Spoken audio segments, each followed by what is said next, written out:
on repeat. Tested by the motion. Loving this devotion.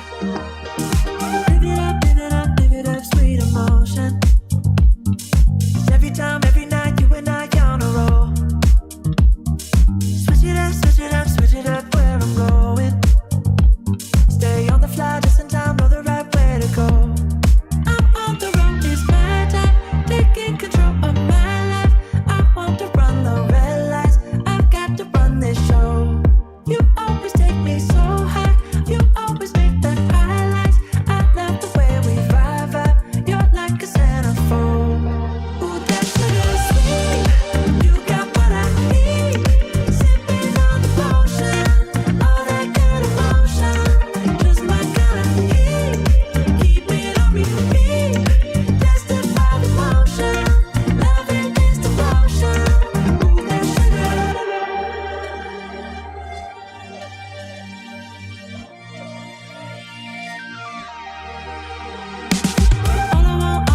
All I want is satisfaction. Make a move, baby, you got nothing to lose. Give me that good reaction. Gonna make it right, little like an offer I can't refuse. I'm on the road, it's my time, taking control of my life. I want to run the red lights, I've got to run this show. You always take me so high, you always make the highlights. I love the way we vibe, you're like a centerfold. Ooh, that sugar sweet, you got what I need. Sipping on the potion, all that good emotion, just my kind of heat. Keep it on repeat, tested by the motion, loving this devotion. Ooh, that sugar sweet,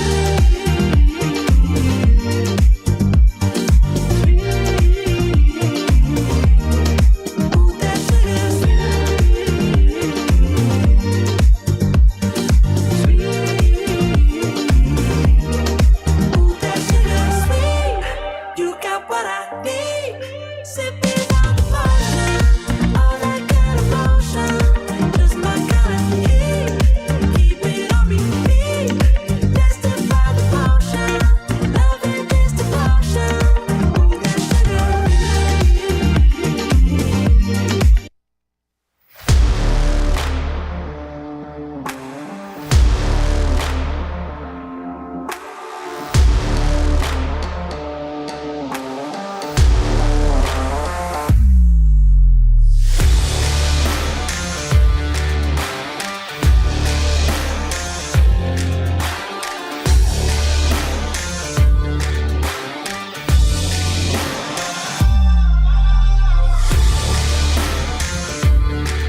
If you're not watching us live on YouTube, you're missing a lot. Please subscribe to our YouTube channel and become a Night Dreamer. Coming to you from the Night Dreams Talk Radio Network newsroom, I'm Guy Ticker with the Strange News. Something strange was witnessed by hundreds of people over the waters of Lake Michigan back on March 8th, 1994. The incident, which to this day remains one of the most intriguing mass UFO sightings in history, was reported by witnesses along some 200 miles of Lake Michigan shoreline. I'm Guy Ticker. The Strange News is brought to you by Night Dreams Talk Radio Network. Do you have a strange story? Contact us at nightdreamstalkradio.com. Coming to you live from the Night Dreams Talk Radio studios and broadcasting this worldwide. When we were little kids in the fourth grade, 1970, 4 or 5 of the kids in my class were held back, and it was revealed to us by the government that there were 70 ET species known to be visiting us. It's Gary Anderson, the man who delivers the dish. The 4 species they were aware of were the tall grays, the small grays, the amphibians, and the Nordics. Now, sit back and get ready for a ride you won't forget I mean, how could you? They're interdimensionals in time ships and not extraterrestrials in spaceships. And we're just getting started. And now, here he is, the real deal himself, Gary Anderson. We made it to another Thursday, which is better than, well, yesterday anyway, at least for me. Well, you remember the TV show, JC, of, Cheers? Oh, yes, Cheers. Love that show. Well, you know, the bar went up for sale on eBay. I did not know that. I've actually been to that place over in Boston, actually. Really? But this is the bar that actually was used in the series. Right. Yeah. You go in, they say, Norm going, "Hey, Norm." Yeah, it was great. Yeah. Then they would talk, the mailman to whatever. It was a good show. I really enjoyed it. Well, if you have the money, you can buy that bar. It would look really good in your living room. Of course, your living room, you might have to expand it to put that bar in. Yeah, it would. That reminds me of on Steinfeld there, they had Merv Griffin's studio. Kramer did in his house. Yeah. Isn't that kind of cool? Well, what is really interesting, you're walking out, maybe enjoying the sun. You're down at the park. And all of a sudden you feel something on you. And you look and it's kind of, well, that's a weird color. And you look, you don't see any birds. But you know what? When you go for a walk out there, it is getting really bad. I mean, you have birds that can drop droppings on you. But that's not the bad part. You think about that guy in the aircraft that went and just used the John. There's always leakage on those planes. That makes a new meaning for poop. You know that. Yeah, it reminds me of the movie Joe Dirt when he found that big, they called it a space rock, and he was eating peanuts out of it. I remember years ago. This is years ago before I got married to Linda. So this is back almost right after they invented the wagon wheel. Oh. I had a Barracuda, a 66 Barracuda, and I just had it repainted. And it looked really beautiful. And they said, well, because with the type of enamel, a synthetic enamel, it would take about a week to 2 weeks to kind of cure. So they said, you have to keep running water on it a couple times a day because it was hot time. It was summer. So, I did that. And then the next morning I went out there and there was bird droppings all over it. Yeah. And it ruined the paint job. Oh, yeah. It totally ruined it. Ate right in through the paint.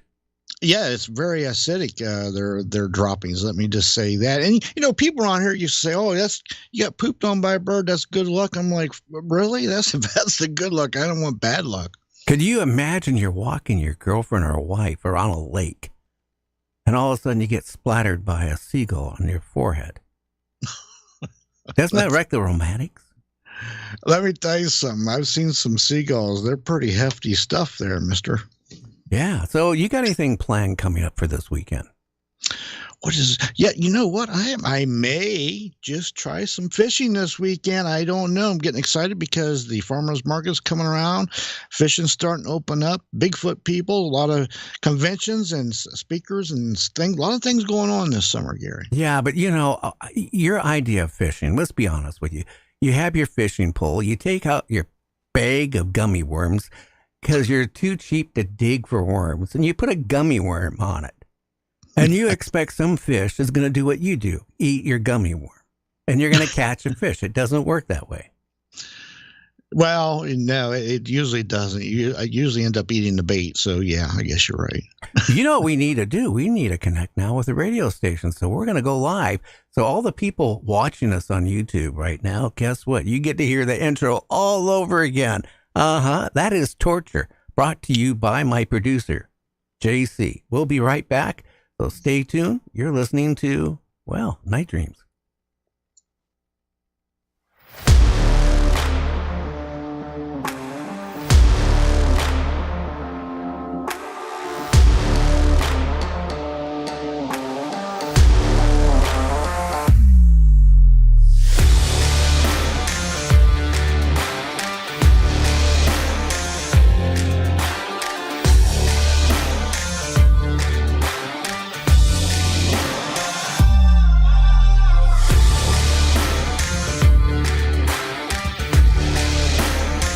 The Disclosure 2.0 Conference in Washington, D.C. with the National Press Club event is June 10th through June 12th. Dr. Greer will share explosive witness testimony and analysis with a call for the government to open up all files on the UFO issue and get to the bottom of the secrecy. For more information on the Disclosure 2.0 conference, go to this website, www.seriousdisclosure.com.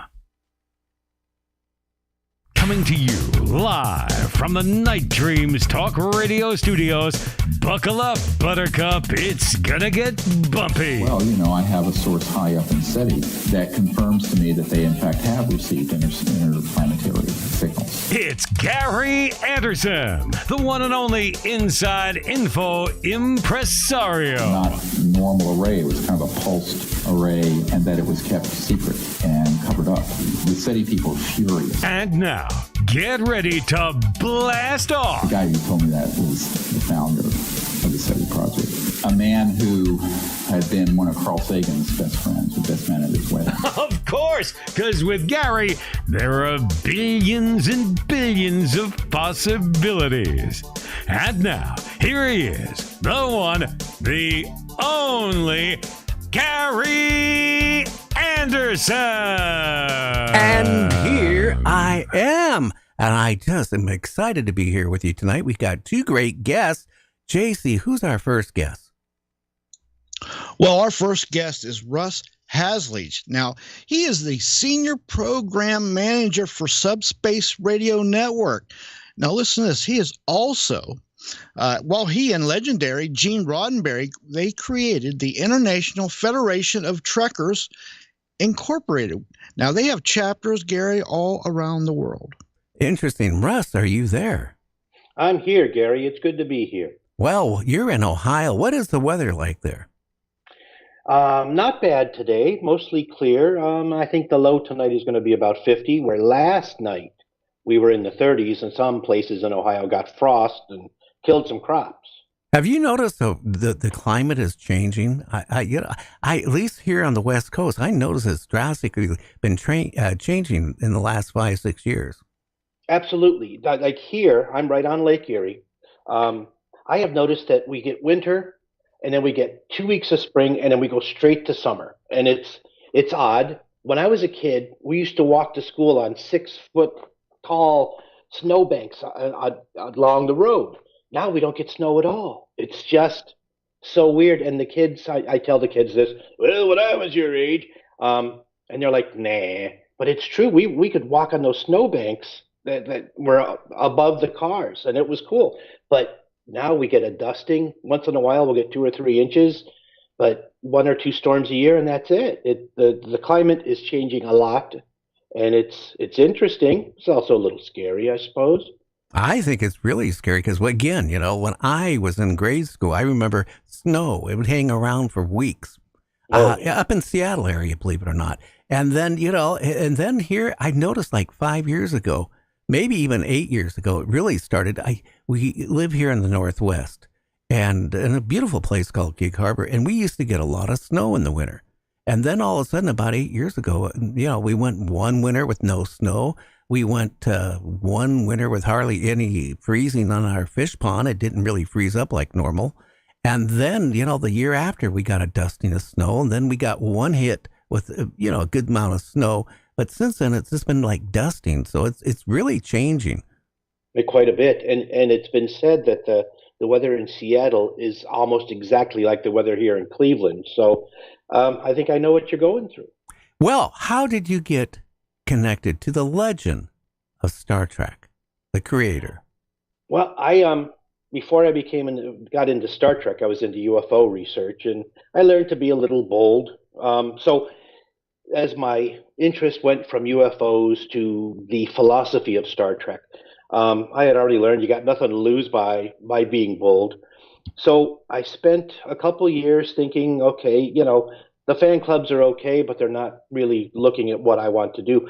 So I'm like, well, I think I'll start my own, but if I'm going to do it, I'm going to do it right. So I wanted to talk to Gene Roddenberry, and the only way to do that is to call Paramount, ask for Gene Roddenberry, and then they hang up on you. But in my case, I don't know, maybe it's just a good day. They put me through, and his assistant answered and said he wasn't there, and took my information, and I figured at least they were polite about brushing me off.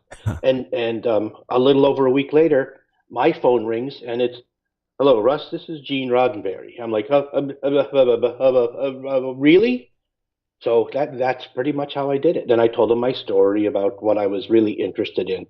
And it's, starships are nice and strange new worlds are really cool, but the message is what called me. And luckily, there are a lot of fans in the world that feel the same way. Interesting. So how's it been going since?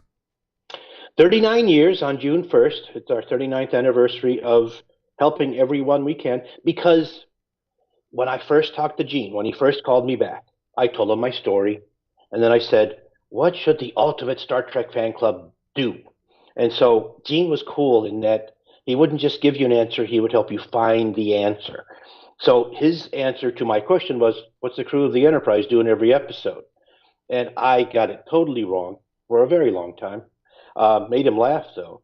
And he guided me to the answer. And that's what the 8 years we worked together, he would always guide me to the answer so I understood the whole framework and the background. And basically, the crew of the Enterprise goes places and helps people. So in the real world of the then 20th century, that's our job. If we believe in the ideals and we believe that the future can be a brighter place, our job is to go places and help people so that we can have that brighter future. And at the same time, we're teaching these people that we're helping about our ideals. And it's been going great. We've helped hundreds of thousands of people from Zimbabwe to Alaska. So a little bit of everywhere. And it's wonderful to help people. In 39 years, I have seen, the world go from good spurts and bad spurts. Since I think, and not to, say anything bad about social media and things, but we seem to have gotten to a point where we can't agree to disagree, or we can't talk about things because if you don't agree with me that chocolate ice cream is the best darn flavor in the world, then I hate your guts. And that's where we're at.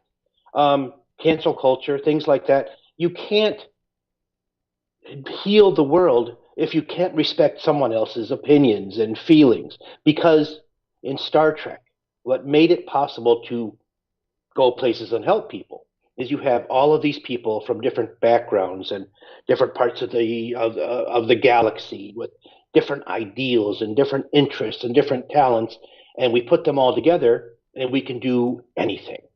And we can't do that today if we're hating someone for having different opinions.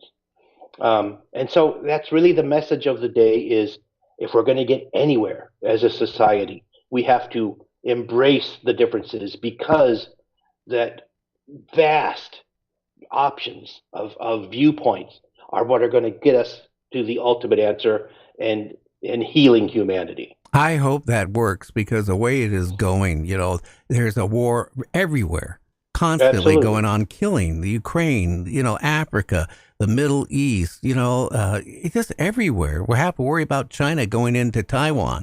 I mean, I know. It's just every day. I don't even like the media anymore. I have to do it because of the show. But honestly, I saw my wife, who said she would never get on Facebook. First thing she does when she gets home from work, she gets her phone and she's on Facebook till she goes to bed. It becomes a disease. It's like, I hate to say, video games. Now, moving along, Subspace. Yes. Subspace. How did that happen? It happened because I had a couple of friends who were into radio from my days back at Zip 106 WZZP Cleveland, which no longer exists. When I had my Sunday night show, I met some really nice people, and one of them started. It's like he had a new idea for a streaming radio station. So I picked his brain and said, "How you doing that?" And I said, "I'm going to do the same thing. The Federation needs an extra communications tool, so I'm going to do the same thing." And so they helped me get started. And Subspace Radio, Subspace, of course, is what the Enterprise uses in Star Trek to communicate, subspace radio. And it started really to be the communications tool of the Federation. But if we're going to stream 24/7, we can't have boring Federation stuff all the time. So we have paranormal shows and shows about Doctor Who and Star Trek and just about everything else in the world. There's even a show about the Bible and things like that. And we also, one of my favorite things, and I have to admit, is the old detective shows from the 1940s. Oh yeah. So you figure if we were out in space, those radio signals have been traveling for 80 years. So they're still out there. And so if someone were to go through our part of the galaxy, they could pick up yours truly, Johnny Dollar, and stuff like that. I love those shows. They're so cool. Johnny Dollar is my favorite, I'll be honest with you. Johnny Dollar is fantastic. Yeah. That's my favorite too. But Richard Diamond and Dragnet, they're all we have them all. They're kind of like interspersed with the new shows that we have. Like I think the really good one would be Night Dreams Talk Radio. Hey, that's a really good one. So and so we want to keep fans informed about what we're doing in the Fed. And at the same time, I want them to listen 24 hours a day at work, at home, because it's some interesting stuff. It is. That's what I like about it. I do listen to a couple shows on it, it makes it breaks my day up while I'm sitting there putting my show together. I like listening to other things, not paranormal wise. So, it's a nice place to go to. How can a person find that, Russ? Well, it's easy peasy. You can go to subspace.radio on your favorite web browser. We decided to be different than .com. With subspace.radio, gets you right to the point. You can even, let's see if she'll answer me, talk to your Alexa and say, Alexa, launch Subspace Radio. And poof, there we are. We've got, the mobile apps and everything. But the best way is just go to subspace.radio and you can learn about our shows. You can, if you have a podcast you want to put on Subspace, you can do that via our website.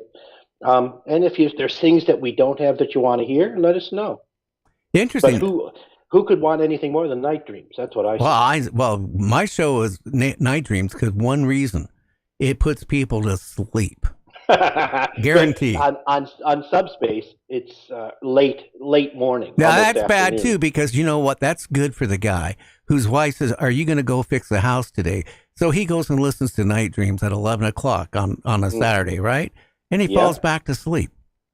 There you go. Yeah, it's good for a power nap in the middle of the day. Oh yeah. So I was shocked. Back a couple months ago, I really didn't like your original website. And then all of a sudden, bam, it's like beautiful. Once in a while, a spark of inspiration falls upon us. And it really, I like the new one. The other one was a little childish. This one is a little bit spacey, a little bit spooky. It's cool. Yeah, it's nice. And again, I think you got people out there, check it out. You can catch my show on Friday. Was it Friday, Saturday, Sunday at 11 a.m.? No, it's the day after. So Thursday, Friday, Saturday. Okay. Because we're on Wednesday, Thursday, Friday at night. So the following morning, you are on Subspace. So you can listen to the replay. So you can listen to me for a second time. Yeah. If you didn't stay awake at night, you got a second chance the next day. Don't tell anybody, but last year it got so hot in here, my studio. I can't run the air conditioner because it makes too loud. Yeah, it gets too loud, and it got up to over 100 and some degrees in the studio. And JC knows what happened. I fell asleep talking to a guest, but thank God the guest said something that woke me up, and I said okay. And nobody knew that I actually fell asleep for about 3.5 minutes. Not to change the subject. Remember when Ian Punnett fell half asleep on Coast to Coast? Oh yeah. Oh, that was scary.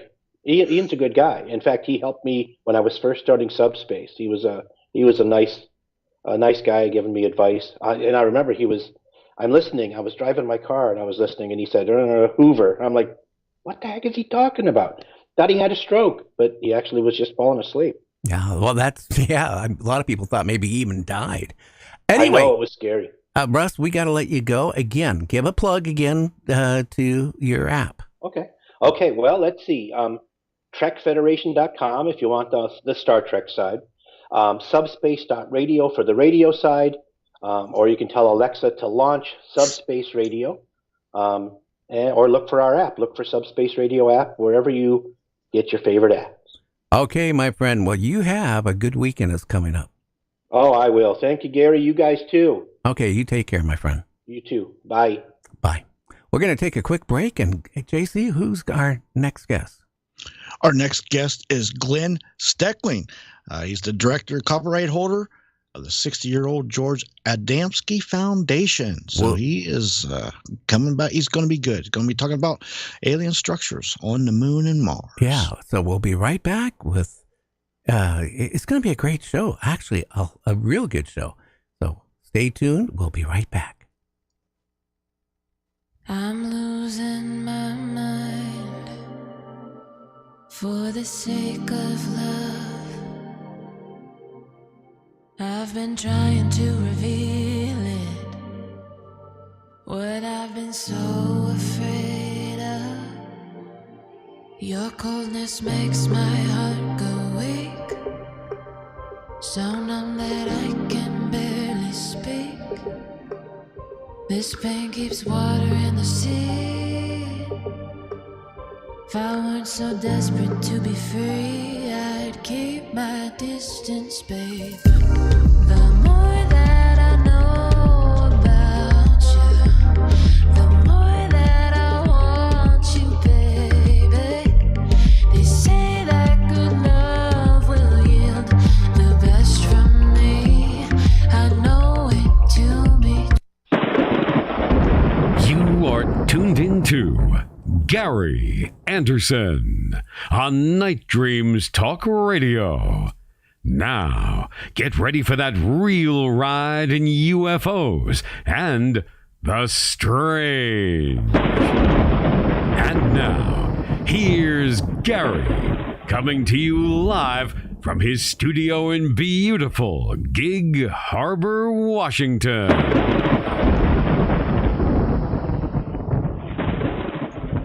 Just waiting for that thunderstorm to pass over, JC. I'll tell you what, it was a real loud one. That one rattled the windows here, Mr. Gary. It did. Well, Glenn, how are you doing, my friend? Are you staying out of trouble?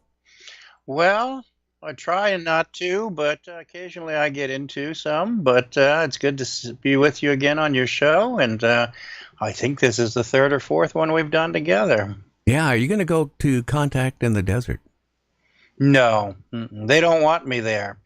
I was there originally when they started this the whole thing up. I think 2014, 15, something like that. And I offered, since especially the first one, they were talking about Van Tassel and Giant Rock, and of course Desert Center, the Adamski contact site, is right around the corner, not too far away. And so I offered, as I always do, to speak, no honorariums, no fees, pay my own way, and to represent the remastered Adamski films. And they flat out declined, and declined every year since, so I don't bother anymore. You know, I hate to say it, it's all about money. Yes. That's again, it's changed from what it originally was too. That's true. A good friend of mine that was part of the original cadre, Barbara Harris, told me that what few people know is that the entire organization is based upon investors in the Joshua Tree, 29 Palms area, and I'm sure they've got some outside of it too. So they are interested in a financial return. So, when you do that, then unfortunately, truth gets compromised. And it does, and it really defeats the purpose. Again, disclosure. Do you feel the same way I did? It was a joke. It is a joke. And it's I can't believe that Dr. Greer hasn't learned his lesson yet. I mean, anyone who has done any research, all you have to do is say the name Major Donald Kehoe, and NICAP, and the fact that in the early 1960s, Barry Goldwater, a general, was refused access to the UFO files. McCormick, who was Speaker of the House, refused access. There's a whole cadre and list, Gerald Ford, of people who tried to get access, and the Air Force and the CIA, because the CIA became responsible for the UFO so-called collection of data and the misinformation program behind it, they flat out told them that they don't have the right to know. In fact, Donald Rumsfeld, in the early 70s, he said, you don't have the right to know. And so consequently, this was already pursued during that time with much greater vigor and much greater pressure than it's been in recent times, and they still wouldn't open up. And so when they tried again in the early 90s, well, it was basically a circus show, because it wasn't even a real congressional panel. It was people who had come from Congress or had been part of other programs and what have you. And to ask the government to expose themselves it's not going to happen. The military isn't going to expose itself. I mean, if you read Colonel Crusoe's book, The Day After Roswell, he explains very diligently how he and several of the generals in the Pentagon developed the misinformation project around UFOs, which they would promise disclosure, reinvent it, redirect it, wait for a certain amount of time, and then do the whole cycle again. You are not going to get truthful disclosure. It just isn't going to happen, period. And so what happens is that you have to be very conscientious and cautious about what information you are given, because you can have, a trouble trusting it. Look at the 2004 Navy pilot's video. I mean, we're coming up on 20 years, and you still haven't got yourself an honest answer, because I don't plan on giving you one. Because this would totally destroy the facade of what they have intended. In the 40s and 50s, they did denial, misdirection, and misidentification. In the 60s, they took this program Divergent in order to scare people, and then you came into the so-called abduction phenomena. And that in itself is a whole different. Well, I'm going to jump. Process. I'm going to jump in here. There is a certain amount of people that maybe been abducted. I don't know by who, what, if it was our government or some other government or from out there. I have no idea to know. But again, there's a certain amount of people out there, that need medication, and that, they believe things that come in their head, and they're going around and I was abducted. I was implanted. But then you ask them, well, if you were implanted, did you ever have a X-ray, MRI, or a PET scan? No, never thought about it. Well, in my new book, which hopefully will out in the next 3 months, the whole last chapter is based on, and in fact, it's entitled Challenging the Abduction Scenario. And that's basically challenging the alien abduction scenario. One cannot say that we haven't abducted our own people, or if we have tried to mentally impress, hypnotize, and otherwise subjugate our own people. And there is a whole community of individuals embedded within this UFO subject, which don't belong here at all, who work on transplanting that idea into as many people as possible. If you do the research, you will find out there's as many as 120 million people in this country that suffer some kind of mental disorder, and another 40 to 50 million people that suffer from stress and sleep deprivation. And sleep deprivation gives you the same sensations. You feel like you're hovering in bed. It feels like electric current runs through your body. So So I categorized the many different conditions to order to correlate that to what people are talking about. And of course, there's no one who can say that the society is getting stronger or more friendly and more ethical.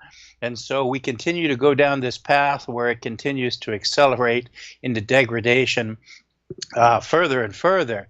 I like your previous guest, Russ, who spoke about the message from Star Trek was the fact that we go places, or the program was that the Federation goes places in order to interact and help with these other planetary societies. But yet we have such a hard time visualizing that anybody else would be coming here to do the exact same thing. And when you look at it historically, to any of the ancient societies and any of the ancient texts and codices and records, you will find records of people who have come here from the sky, who have come to help us and not to prey upon us and do all kinds of nasty things. And so I find that interesting, that while we can project that into space as our actions, we can't accept that coming to us. And I would think it would be much more viable to understand that civilizations thousands of years ahead of us would come our way or come by our way and have nothing else but the same interest in heart. And concerning his thing as far as wars are concerned, and both of you talked about, how terrible all the world wars and destitution is. You have to understand, and I think people do, that these are purposely orchestrated by our own deep-seated black government. This is how markets are manipulated. This is how economies flow and transfer through the production now of military weapons. We have transferred from a petroleum economy to a certain part to at least 50% of it being military industrialized economy. I'm going to jump in, Glenn, too. Don't forget, certain black agencies got involved with drugs, too. You know that. Oh, absolutely. Yeah. Vietnam was a huge one. Air America, the CIA, absolutely. That's how they funded a lot of their programs. Yeah. That just turns my stomach. You think this government or any government from any country is there for the people. They're not. They're not. During the Afghan conflict, when we first went there, it was even reported. We brought bales of money, hundreds of billions of dollars in freshly printed money to give to the Afghan warlords so they supposedly wouldn't grow more opium. What did they do? They took the money, bought arms, and grew more opium. I mean, what did you expect?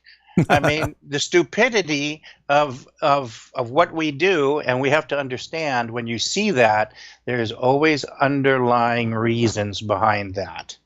Always. Well, here's the thing. It's called misinformation, too. If you go back to Roswell, for example, they purposely set the population up. I think even when they announced that they had a crashed UFO, and they quickly corrected that, I think that was a setup with people. Well, that was an actual event that happened. I mean, if you read Marcel's book... I mean, it happened, but I think by releasing, we have wreckage of a crashed UFO, and then changing, I think they were setting the people up because, at that time, flying saucers was all over the news. Oh, absolutely. In 47, it wasn't the first crash either. There's Cape Girardeau, I believe, in 41. And there's some other ones around the world at other dates as well. And so I believe that the 509th, which was the home of the nuclear strategic bombers, I believe that Major Marcells and Colonel Blanchford and all the information people truly believed, and they didn't truly believe, they knew for a fact that they had recovered an alien craft and alien bodies. And they even say that the stories vary a little bit, between 4 and 5 occupants, in which 2 of them were critically injured and the military simply shot them. And so, welcome to Earth, bang, you're dead. And so consequently, Roswell happened, and then there was the incredible amount of pressure from Ramey and from General Twining, who was eventually the head of the entire project, who briefed Truman on it, and they recovered the wreckage, and that was by far not the only ones. They recovered wreckage in White Sands, New Mexico, after a nuclear test, and also in Alamogordo, Cortez, Aztec. There were several other incidences that are just as prominent, just not as well known. So I think, from the information that I've been subjected to, that they wanted to come out. And in fact, Truman made the statement to General Twining, should we inform the American public? And it was the military who shot that down, Hoyt Vandenberg and Twining, amongst other ones in the Pentagon. And but I got to ask you a question, Glenn. Do you think, hey, we just got done with the World War II, okay? And then you had Roswell, you had the other crash. If they would have came out and said, we have a alien craft, I don't know if the people at that time frame, with their mindset, their education level for a lot of people, could have handled it. I don't think it's any different now, to tell you the truth. We have been so bombarded. And in fact, the bombardment began in the early 1950s. I think 51 aliens on the attack, and it accelerated through that. The Air Force and later the CIA coordinated with Hollywood. In fact, their offices were directly across the street from the Hollywood studios, in which all science fiction scripts had to pass through the military censorship. If you read the book Hollywood versus the Alien, excellent book, or the other one, Silver Screen Saucers, they explain it quite adequately. And the fact that we have been brainwashed since that time to expect invasion, to expect fear, to expect, oh my God, everything else under the sun you can possibly think of, other than somebody stepping out, looking like you and I, and being of a friendly nature. That is only one film that I can see, and that's the original Day the Earth Stood Still. But the rest of them, my God, until at least the development of Star Trek, was a pure propaganda to scare the 11 daylights out of you. And it still is. Look at Alien, Armageddon, Men in Black. I mean, the litany goes on and on and on. So I don't think that today's population is in reality any further enlightened than they were before. Most of them, with these ships, would appear in the skies, and they have. Everybody thinks, oh, well, how come they don't come, and how come we don't see them? They flew right over the nation's Capitol building in 52 in July. They flew over London in 54, over Paris in 54. November of 54, they were flying in formation over the Vatican in Italy, photographed by the dozens. And again, here's the point. Why doesn't the world governments acknowledge it? Why do they want to keep putting this hush over it? Simple. Very simple. Because we have a purposeful, developed strategy of how we want to micromanage the conditions on this planet. We want to make sure that there is disparity between races, disparity between economic income and affluence, and that's why we perpetuate wars, to keep that going. And we don't want any type of change. And so therefore, if they would have admitted, okay, yeah, these crafts are here, and we are giving them open landing rights, like in '89 when we talked to the former Soviet scientists, my father and I, we talked to a group of them, and they said, oh, we have decommissioned military bases in which we have open landing ports for these craft, and they come and land and come and go as they please. And so if we would have given them that, we would have been exposed to an entirely new form of living. And our own people are the ones who don't want that. That's why they don't tell you about the situation, because the first thing you're going to do is you're going to interact with the extraterrestrials and say, well, wait a minute, you live in a society where people live peacefully, regardless of age, sex, discrimination, what have you? Oh, yeah, we figured that out a long time ago. You live in a society, that doesn't have money?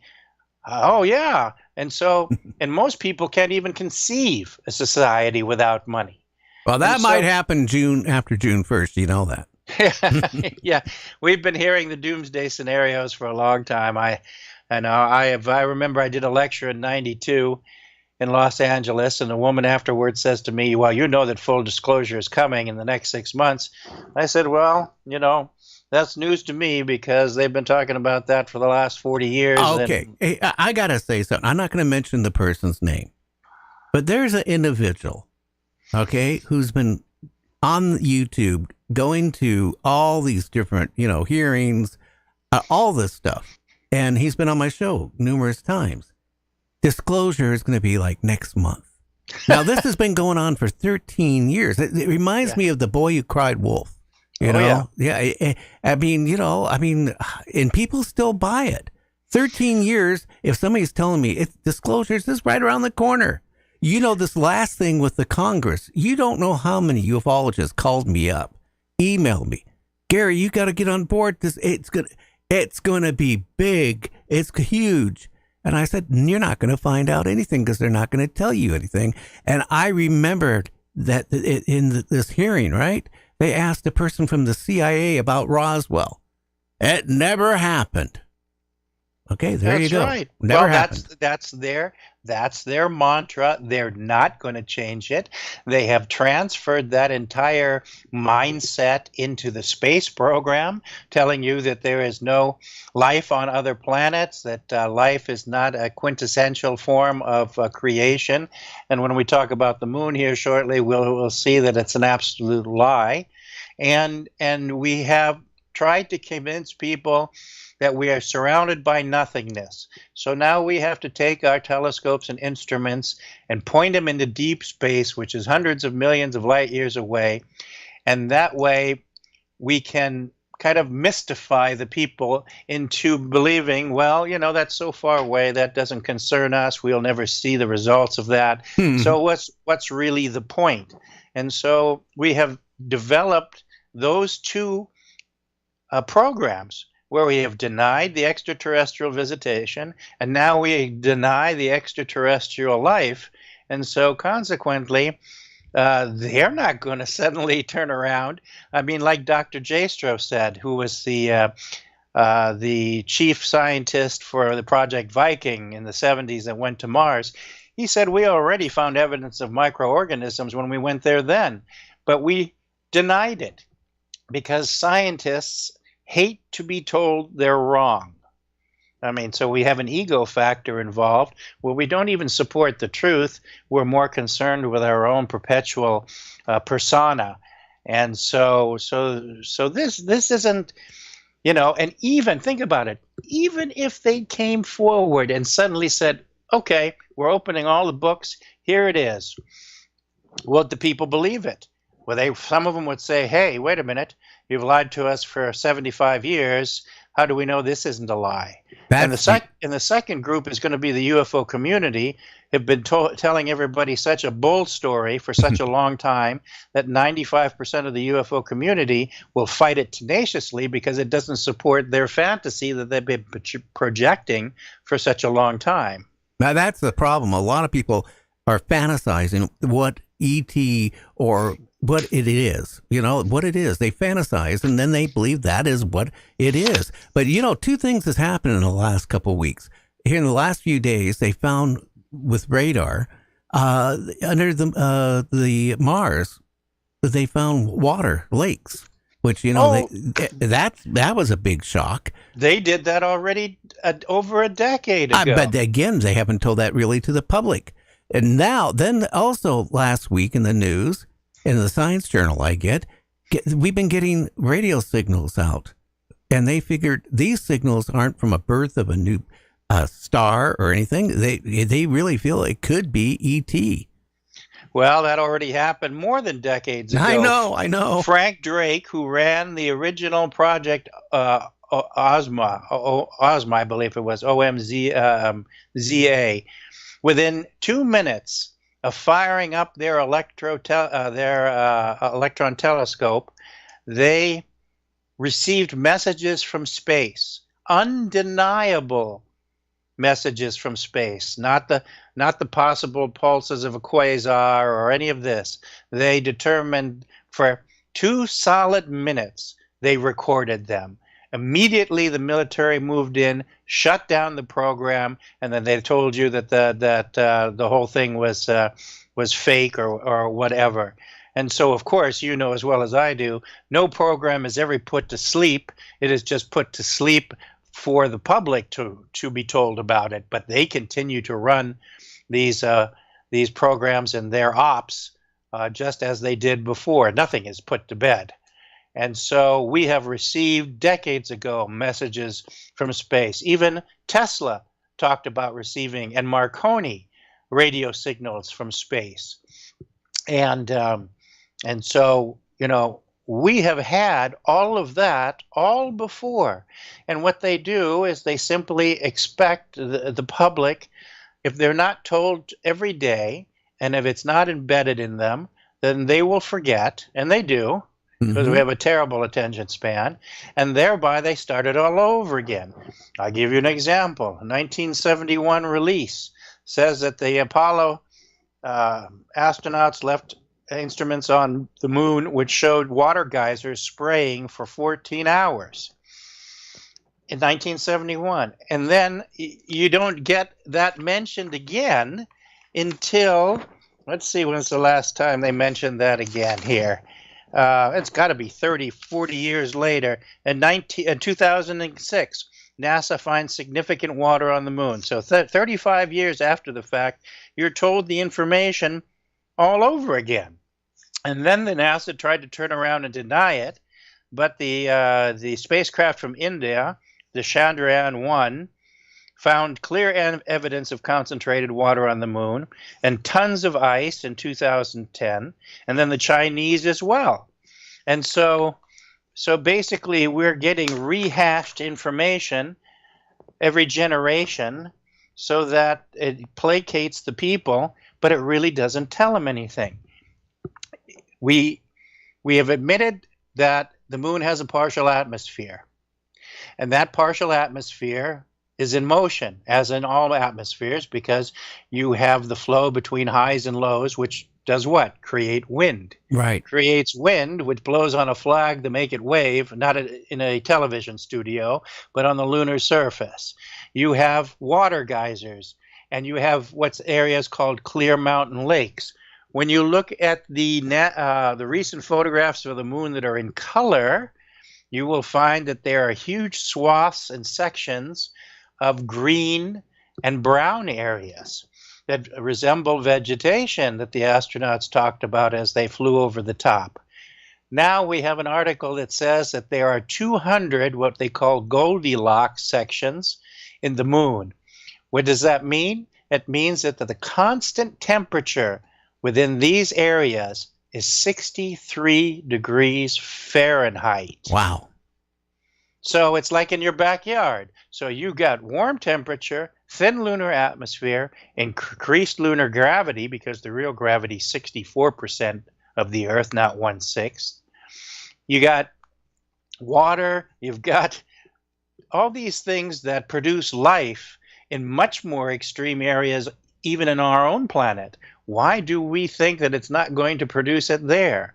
The lunar soil that was brought back from Apollo shows that our plants grew as good or better in the nutrients of the lunar soil as they did here on Earth.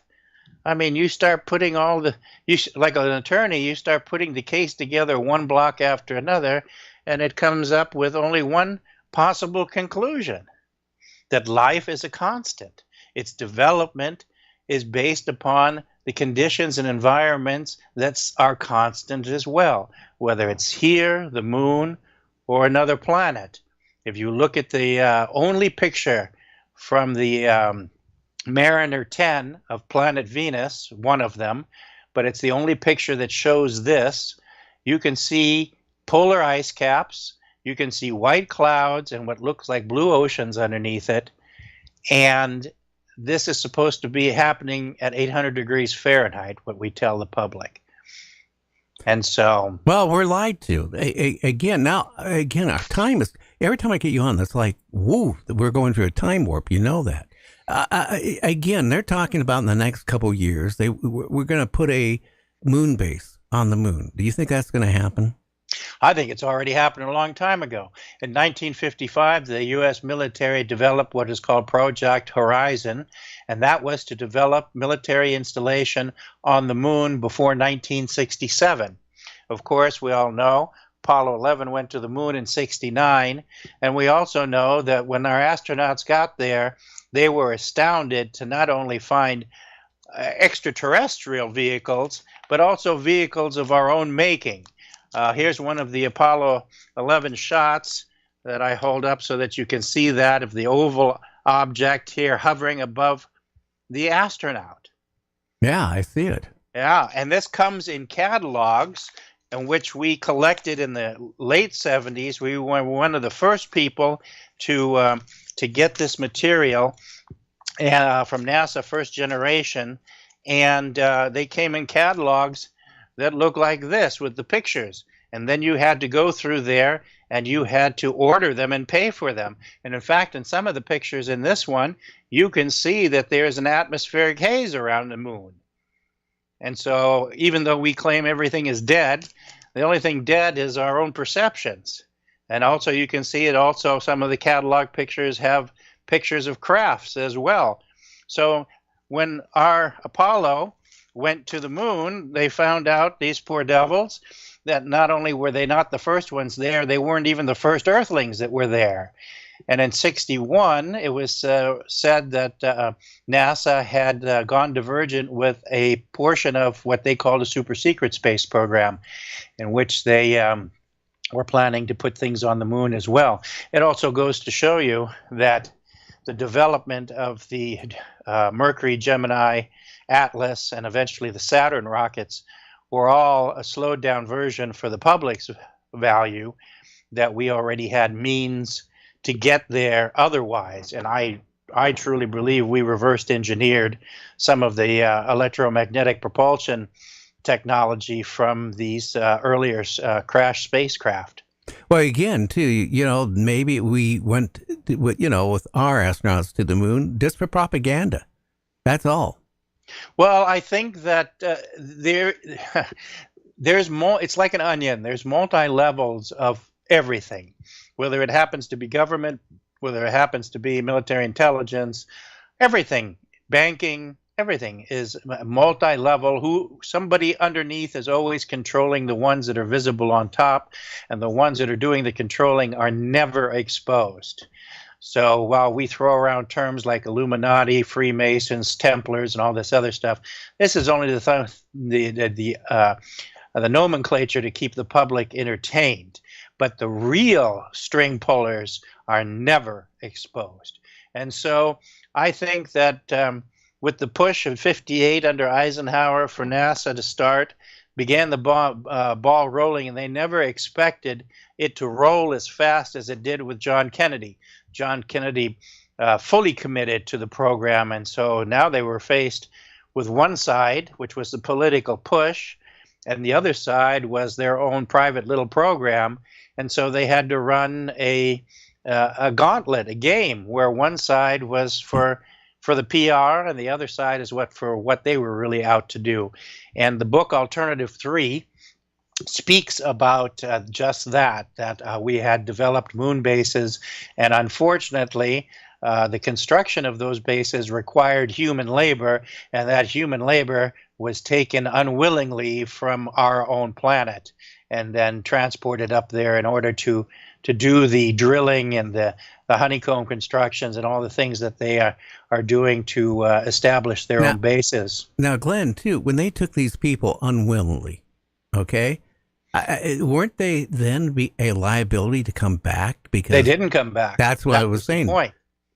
the point is they never came back. And if you remember, in the late 60s, there was a talk about what was called the brain drain, in which prominent scientists, both in the U.S. and around the world, Australia and Russia and other places, disappeared with their entire families, gone off the face of the planet. Nobody knew what happened to them, where they'd gone to.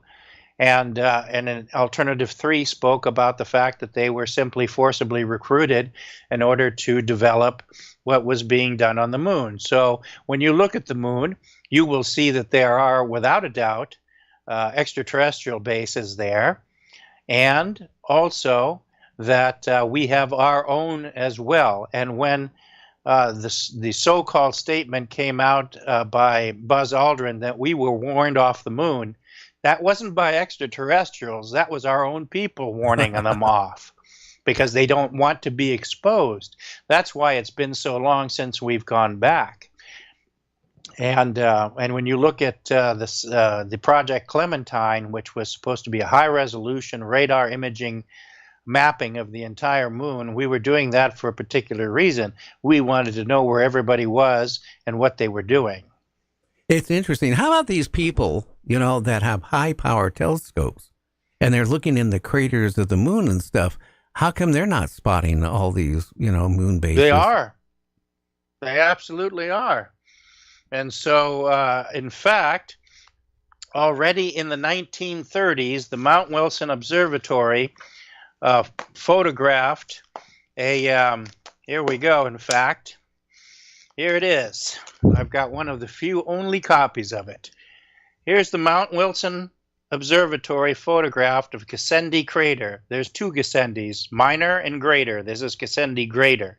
And you can see the tubular constructions that are running along the bottom of the crater, turning 90 angle, going through the rim of the crater, extending out through the rim and going outward.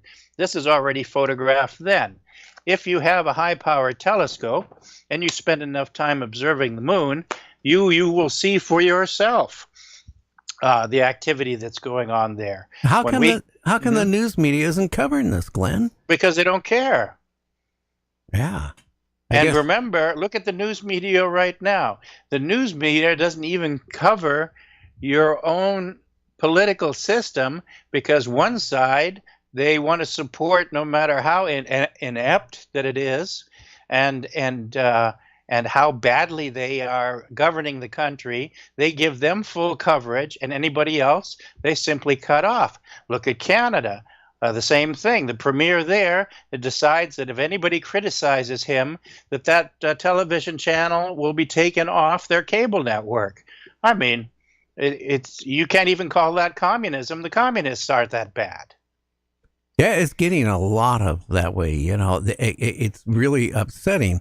Even with what's going on with the former president and our president, it's amazed how our government is like drifting off to I don't know what. Yeah, well, I will say this. I said it the other night, and I got a lot of feedback. What we need to do, JC, is we're going to rent a couple big buses, like a prison bus. We're going to go to L.A. We're going to pick up a whole bunch of, street people, right? And then we're going to take them up to the Congress and the Senate building, and that'll be our new Congress and the Senate, and then we'll pick one for the president and vice president. They can't run it any worse than what's going on, can they? No, they really can't do that. And just imagine what would happen if this particular one is reelected, and then of course there's no way he survives another 4 years. What's your name again? No, I'm sorry. Then you will have a vice president who takes over the presidency, who could only garner less than 1% of the primary vote in Iowa when they first ran in 2020. So you will have a government that represents 1% of the people forced upon you.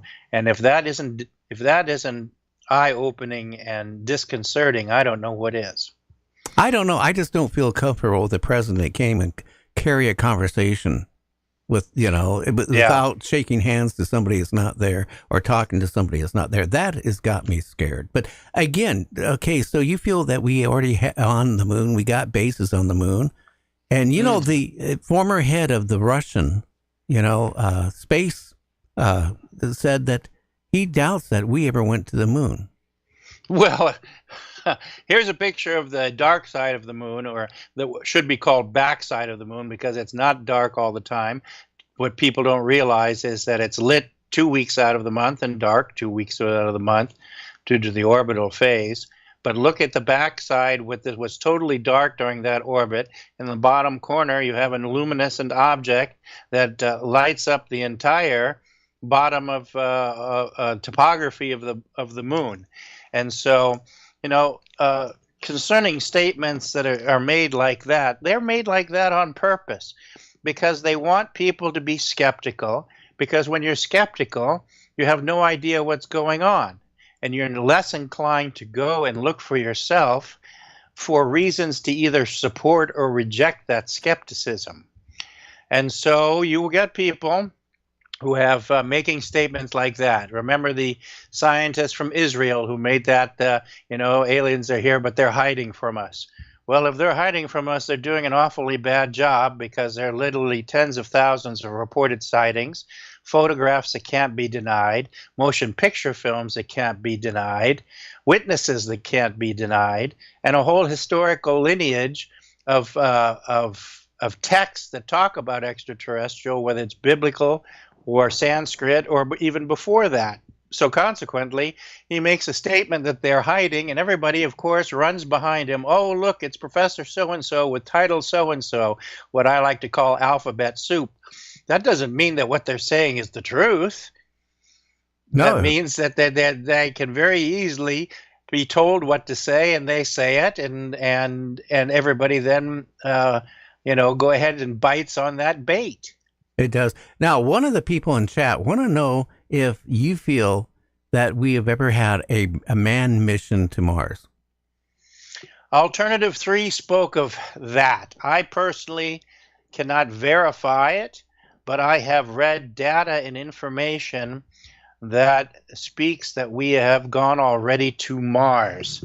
When you spoke earlier about discussion of Mars, here's a book called The Face on Mars, which is an absolute fact. My father was lecturing in Australia in 1985 at University of Brisbane, and they talked to he ran into Crawley, Brian Crawley, one of the authors of this book, and he said, not only do we have photographic positive evidence of past civilizations on Mars, but also of present civilizations on Mars. And also the famous pictures from Petrie and Molinar, who came out in 1977 before Viking touched down, of the face on Mars and on the plain of Cydonia, where that is located, and the constructions, the pyramidal constructions that are on the plains of Cydonia. So, if you read Graham Hancock's book as well, he talks about what's called the Mars Mystery. But basically, it comes down to that Viking was supposed to touch down, its original landing point was on the plains of Cydonia. And when Petrie and Molinar came up with the pictures that went viral as far as the analysis, and these guys were NASA's top scientists and did spectral analysis and measurements and everything else, and this particular book contains all of that information, and this pamphlet. Okay, and, Glenn, I hate to say it, we're out of time. Now, is there we got like 1 minute left. Is there anything you want to share? Website, anything? You can find our book, Alien Bases on the Moon. That is on our website as well. It's on, it's number 2. It's available abe.com, eBay, and also through us specifically at Adamski Foundation, oneword.com. I urge the public to watch out very skeptically about the information that is fed to you coming out of a disclosure project that does not contain the source foundation for it. Not he said, she said, not somebody told me, or I heard this behind the barn somewhere, but factual, concrete information, because that's all I deal with. Well, again, Glenn, I want to thank you for coming on. We'll get you on here in a few more months again. We'll talk more about this subject. Again, the weekend is coming up. I want you to have a good weekend, and maybe it's going to take a crash in a populated area to prove that these things are real. My friend, you take care. You too, Gary. Thank you so much. Okay. Well, JC, who's our guest tomorrow night? Oh, tomorrow night we have Rob Freeman coming back on. Now, he is a UFO investigator, a documentary filmmaker. He has some mind-blowing encounters that they have come across while filming and researching UFOs over the last 10, 20 years. It's going to be an interesting show. Well, till tomorrow, everybody, you have a good one. And tell your friends about Night Dreams Talk Radio. Check out our website at www.nightdreamstalkradio.com. Give us a thumbs up on YouTube. Tell your friends about our YouTube channel. That is very important. If you don't, Guido is going to come and greet you in the middle of the night. We will catch you on the other side. Everybody, take care.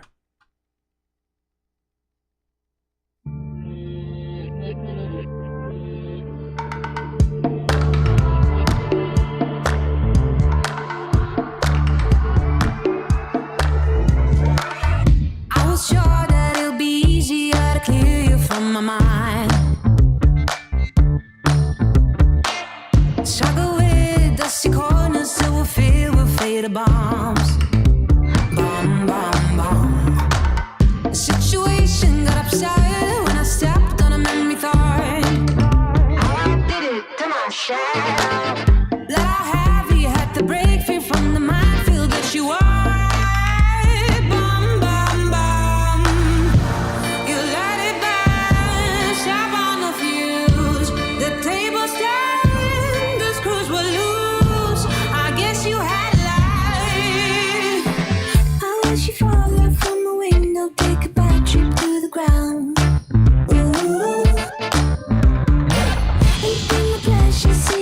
Just before you break a bone. Oh, you're reflecting, I'm deflecting, burning.